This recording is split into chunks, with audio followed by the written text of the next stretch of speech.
বন্ধুরা, আমি আবার রান্না করে চলে এসেছি। তো আমি সেরকম রান্না করতে পারি না, তবে যেটুকু পারি সেটুকু তোমাদের সঙ্গে শেয়ার করছি। সেটা হলো আজকে আমি স্যান্ডউইচ বানাবো। ছেলে বায়না করেছে স্যান্ডউইচ খাবে, তো ঘরে সব কিছুই ছিল, তো ভাবলাম বানিয়ে দেওয়া যাক। তার জন্য আমি কী কী নিয়ে নিয়েছি, ক্যাপসিকাম নিয়েছি, তারপরে দেখতেই পাচ্ছ গাজর নিয়েছি, তারপরে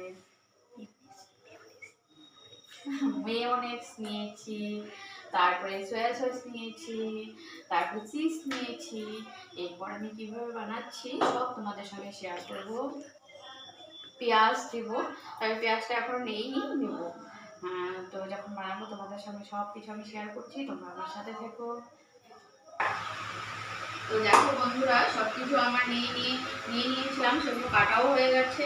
সব কিছু কাটা হয়ে গেছে, শুধু গাজর কটা কাটবো। তারপরে গাজর কটা কাটা হলে মেয়োনেজটা মাখাবো, সব কিছু তোমাদের